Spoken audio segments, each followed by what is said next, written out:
প্রতিপক্ষ যখন শক্তিশালী সেই মুহূর্তে বাংলাদেশ নৌবাহিনীর অন্যতম এক রেডার দীপায়ন যে সবসময় টেক টেক টেক বলে রেড দিতে থাকে। দেখা যাক কি হয়। প্রতিপক্ষ শক্তিশালী তুহিন তরফদার, ক্যাপ্টেন তুহিন তরফদারের টিম বাংলাদেশের অন্যতম সেরা একটা টিম নিয়ে তিনি খেলেন, যেখানে রয়েছে বিমান ইকবাল, রাশেদের মতো, শরীফুলের মতো দেশ বরেণ্য খেলোয়াড়। বলতে না বলতে গামছা রবির ব্যর্থ প্রচেষ্টা দীপায়ন অত্যন্ত স্বাচ্ছন্দ্যের সাথে ফিরে এলেন তার নিজের কোর্টে।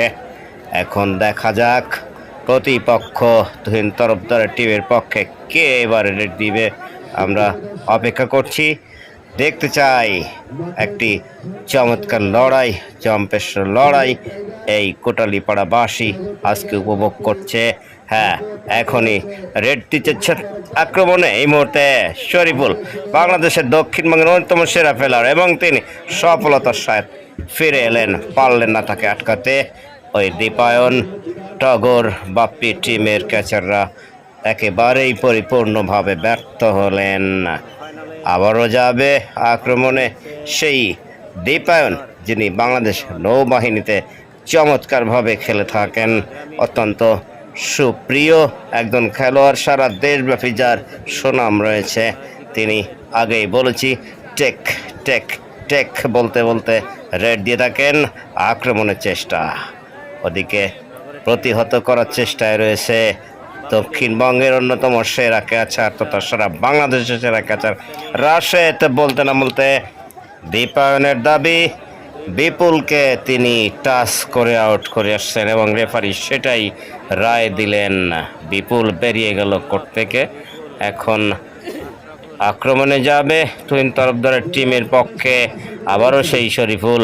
আমরা দেখতে পাচ্ছি জাতীয় দলের ক্যাপ্টেন তুহিন তরফদার, তিনি কোর্টে আছেন, এখনো পর্যন্ত কোনো রেড দেননি।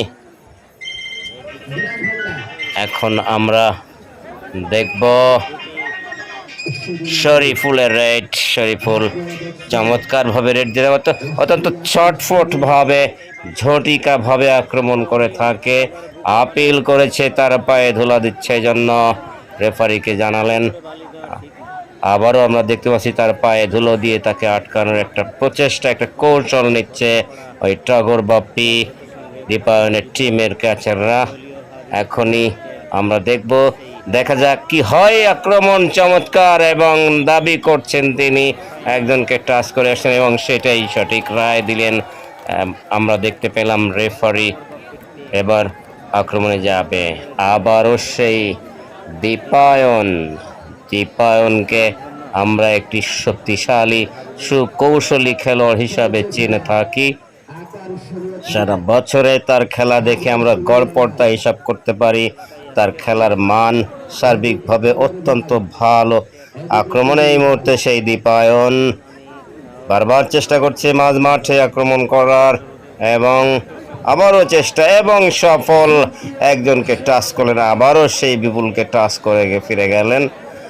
আমরা দেখব, বারবার দেখতে পাচ্ছি তুহিন তরফদারের টিমের খেলোয়াড় শরীফুলই নিয়মিতভাবে রেড দিচ্ছেন।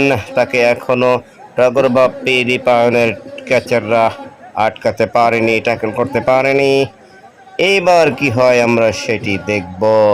আমরা এখনো টগরের রেডও দেখি নাই, বাপ্পির রেডও দেখি নাই, শুধু দীপায়ন ভার্সেস শরীফুলের আক্রমণ দেখেই চলেছি দর্শক। একটা চমৎকার লড়াই উপভোগ করছে এই কোটালীপাড়াবাসী। কোটালীপাড়ার এই বর্ষাপাড়ায় প্রতি বছরে না এবারও চমৎকার একটি আয়োজন। আপনারা দেখতে পাচ্ছেন দর্শক কানায় কানায় পরিপূর্ণ, একেবারে উপচে পড়া ভিড়। প্রচণ্ড প্রখর রোদেও দর্শকের কমতি নাই। আক্রমণের দীপায়ন, দেখা যাক দীপায়ন এই মুহূর্তে, দেখা যাবে কি করে। প্রত্যেকবারই সে সফল হয়ে একজনকে আউট করে ফিরে যাচ্ছেন। এইবারে চেষ্টা করেছিল আশরাফুলকে নিয়েই কোর্টে ফিরে চলে গেলেন, একেবারে ব্যর্থ হলেন আশরাফুল। এক্ষেত্রে তার কোনো সতীর্থ তাকে কোনো ধরনের সাপোর্ট দেয়নি, বিদায় ইজিলি দীপায়ন টেনে নিয়ে গেল। দর্শক আমরা এইবার প্রথমবারের মতো দেখতে পাচ্ছি এতক্ষণ খেলার মধ্যে সেই বিমান ইকবাল আক্রমণে। দেখা যাক কি হয়, দেখা যাক, এবং দেখতে না দেখতেই একেবারে একজন